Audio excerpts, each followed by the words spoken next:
Hello, in this video we give you an overview of the functionality of the deploy tool within the CODESYS development system.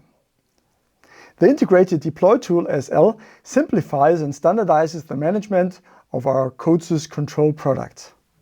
Previously, different tools were required for various platforms and tasks, such as for Raspberry Pi, the virtual controls, or the license server. We have combined all these functions into one single deploy tool. In this video, we guide you step by step through the process of using the deploy tool to efficiently install, configure, and manage soft PLCs and virtual controllers. Let's begin with the installation. Use the CODESYS installer to download the deploy tool along with the required packages. Then open Deploy Control SL and the CODESYS development system to see which packages are currently installed.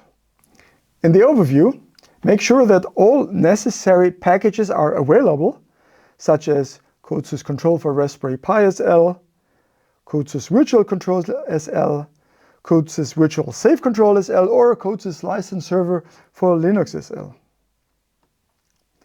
Open the Tools menu.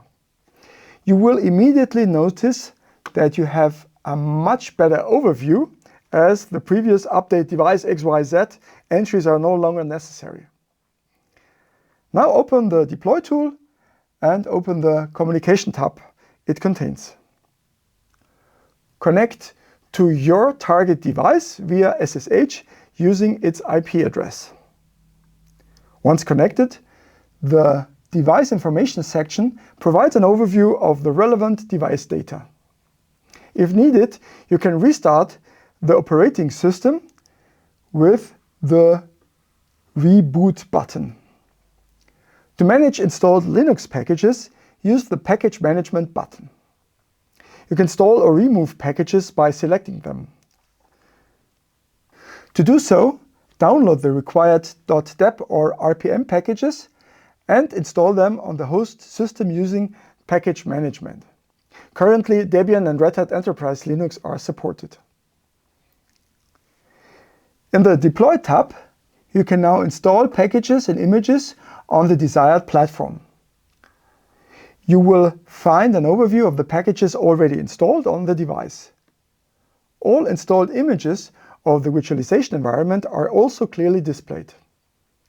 Now proceed with installing the required components. In our example, these include the images for Virtual Control, Virtual Safe Control, Virtual Safe Time Provider, Virtual Edge Gateway, and CODESYS License Server. The tool automatically suggests only those products that are supported by the target device, helping to avoid compatibility issues that may be due to the CPU architecture. Once the installation is complete, we can start using the Runtime system right away. In the Operation tab, you will find all installed services, such as License Server, along with their status. You can also load and view the CODESYS log. To open the License Server web interface, use the OpenWBM tab. The license server is required for licensing CODESYS Virtual Control. It stores the required licenses, which are then automatically retrieved by the virtual controls. The license server can either run on the same device as the runtime instances or on any other device within the network. Now create a new instance for Virtual Control, Virtual Safe Control, Virtual Safe Time Provider, and Virtual Edge Gateway in the vPLC area. On the right-hand side in the Settings area, you can configure each instance according to your requirements and the specifications of the individual containers. For example, enable auto start and define dependencies between instances. In our case, vPLC1 is dependent on vEdge, otherwise no connection to the virtual controller can be established. When configuring, ensure that the IP address of the network license server is stored as CODESYS virtual controllers require a network license to operate. Under the network section, assign the instance to a specific container network. To use industrial Ethernet, the instance must have access to an Ethernet adapter. You can map this in the NIC field. If you are using a web visualization, be sure to open the corresponding port for the instance. In our case, this is port 8080. Make sure that the settings are saved correctly. In order for the vEdge to find the vPLC1 instance later, it must also be assigned to the corresponding container network.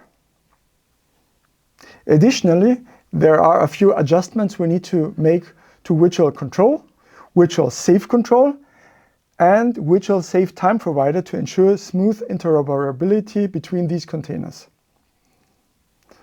The deploy tool makes it easy to duplicate instances. However, to avoid conflicts with the source instance, it is essential to review and, if necessary, adjust the configuration settings. You can also export the configuration of your instance as a file. The zip file contains the description of the instance in a .cfg file. Now start your instances. You will notice that vPLC1 automatically triggers the startup of vEdge on which vPLC1 depends. Once the status of the instances has changed to running, we can connect to vPLC1 and SafePLC1 via the vEdge gateway. For this video, we've already prepared the vEdge gateway in the CODESYS development system. After creating the user, we can log into the vPLC1, download the application to the controller and start it. Doing the same with the vSafePLC1. Using the same IP address that we already used in the deploy tool for the communication, we can now access the web visualization via port 8080. If an instance is no longer needed, it can simply be stopped and removed. This helps to maintain tidy overview and saves resources. If necessary, previously deleted and exported instances can be re-imported at any time. With the new deploy tool from CODESYS, you can centrally manage and configure all your CODESYS control products. This saves time and provides a consistent user experience. Try it out and see how easy it is to work with CODESYS controls. For more information, visit our website. Thank you for watching.